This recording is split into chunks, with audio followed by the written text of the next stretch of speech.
Sir ಈಗ ಗಲಾಟೆ ಆಗ್ಲಿ ಅಥವಾ ಬೇರೆ ಏನಾದ್ರು ಒಂದು ವಿಚಾರಗಳಾದಾಗ ಯಾರು ಕೂಡ ಕಂಪ್ಲೇಂಟ್ ಕೊಡದೇ ಇರುವಂತ ಸಂದರ್ಭದಲ್ಲಿ ಪೊಲೀಸರು ಸುಮೋಟೋ ಕೇಸ್ಗಳನ್ನ ಹಾಕೊಳ್ತಾರೆ. ಅದ್ ನಾವು ಕೂಡ ನೋಡಿದೀವಿ, ಯಾರು ಕಂಪ್ಲೇಂಟ್ ಇಲ್ಲ ಅಂದಾಗ. ಈ ರೀತಿಯಾಗಿ ಹನಿ ಟ್ರ್ಯಾಪ್ ಆಗಿದೆ ಅಂತ ಆದಾಗ ಅವರು ಮಾನ ಮರ್ಯಾದೆಗೆ ಅಂಜಿ ಕಂಪ್ಲೇಂಟ್ ಕೊಟ್ಟಿಲ್ಲ ಅಂತಾನೆ ಅನ್ಕೊಳ್ಳೋಣ, ಆವಾಗ ಯಾವ ರೀತಿ ಆಗತ್ತೆ?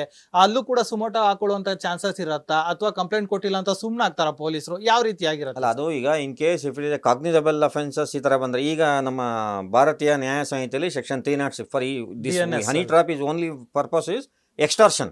Okay, extortion whatever it in form, either in money form or in any kind form ಏನಾದ್ರು ಇರ್ಬೋದು.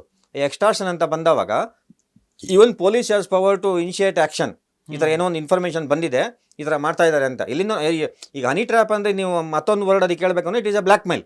ಹೌದು, ಇಂಡೈರೆಕ್ಟ್ಲಿ ಬ್ಲಾಕ್ ಮೇಲ್, ಸುಲಿಗೆ ಮಾಡೋದಕ್ಕೋಸ್ಕರನೇ ಮಾಡ್ತಾ ಇರೋದು. ಬಿಟ್ಟರೆ ಆಮೇಲೆ ಅದನ್ನ ಇಟ್ಕೊಂಡು ಅವ್ರ ಫೋಟೋನೋ ವಿಡಿಯೋನೋ ಮತ್ತೊಂದು ಇಟ್ಕೊಂಡು ಎಕ್ಸ್ಟೆನ್ಷನ್ ಮಾಡೇ ಮಾಡ್ತಾರೆ, ಇಲ್ಲ ಕೆಲಸ ಮಾಡ್ಸ್ಕೊಂತಾರೆ ಅಫಿಷಿಯಲ್.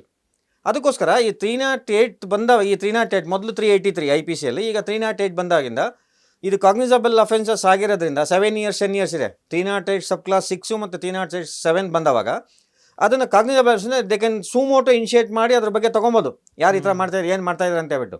ಬಟ್ ಇಟ್ ಈಸ್ ಈ ಪ್ರೈವೇಸಿ ವೈಲೇಷನ್ ಆಗುತ್ತೆ ಅಂತ ಬಂದ್ಬಿಡುತ್ತೆ. ರೈಟ್ ಟು ಲೈಫಲ್ಲಿ ಪ್ರೈವೇಸಿ ಇದೆ, ಅವರು ಮಾಡ್ತಾ ಇದ್ದಾರೆ ಅಂತ ಹೇಳ್ಬಿಟ್ಟು ಪಬ್ಲಿಕ್ಕಿಗೆ ಇದಾಗೋದಿಲ್ಲ. ಈಗ ಅನ್ಜಸ್ಟ್ ಎನ್ರಿಚ್ಮೆಂಟ್ ಆಗಬಾರ್ದು ಬೇರೆಯವ್ರಿಗೆ ಅನ್ನೋದು ಕಾನೂನು ಇದೆ, ಬಟ್ ಅಟ್ ಈಸ್ ನಾಟ್, ಈಗ ನಮ್ಮ ಅಫೆನ್ಸ್ ಇದರಲ್ಲಿ ಬರಲ್ಲ ಅದು. ಅದಕ್ಕೋಸ್ಕರ ದೇ ಆರ್ ನಾಟ್, ಅವರು ಬರಲ್ವಲ್ಲ, ರಿವೀಲ್ ಮಾಡೋದಿಲ್ಲ, ನನಗೆ ಹಿಂಗಾಗಿದೆ ಅಂತಲೂ ಬರೋದಿಲ್ಲ ಯಾರು. ಈಗ ನಿಮಗೆ ಇವ್ರು ನಮ್ಮ ನಿತ್ಯಾನಂದ ಕೇಸ್ ಗೊತ್ತಿರಬೇಕು, ಅದರಲ್ಲಿ ಯಾರು ಏನು ಹೊರಗಡೆಯಿಂದ ರೇಪ್ ಆಗಿದೆ ಮತ್ತೊಂದು ಆಗಿದೆ, ಅವ್ರು ರೇಪ್ ಆಗಿರೋರೇ ಬಂದು ಹೇಳಿಲ್ಲ. ಈ ಒಂದು ಕಾಗ್ನಿಸಬಲ್ ಅಫೆನ್ಸ್ ಅವ್ರು ಬಂದು ಹೇಳ್ತಾ ಇಲ್ಲ, ಇವ್ರು ಯಾರು ಬಂದು ಹೇಳ್ತಾ ಇದ್ರಲ್ಲ ಅಂತ. ಅದಕ್ಕೆ ಆ ವಿಕ್ಟಿಮೇ ಬಂದು ಹೇಳಿಲ್ಲ ಅಂತಂದ್ರೆ ಅದ್ರಲ್ಲಿ ಏನು ಇದಾಗೋದಿಲ್ಲ, ಅದಕ್ಕೆ ಇಲ್ಲ ಸ್ಟ್ಯಾಂಡ್ ಆಗೋದಿಲ್ಲ, ಮತ್ತು ಅದಕ್ಕೆ ಸಪೋರ್ಟಿಂಗು ಸಿಗಲ್ಲ, ಕೋರ್ಟ್ ಬಿಲೀವ್ ಮಾಡಲ್ಲ ಅದನ್ನು. ಅದಕ್ಕೋಸ್ಕರ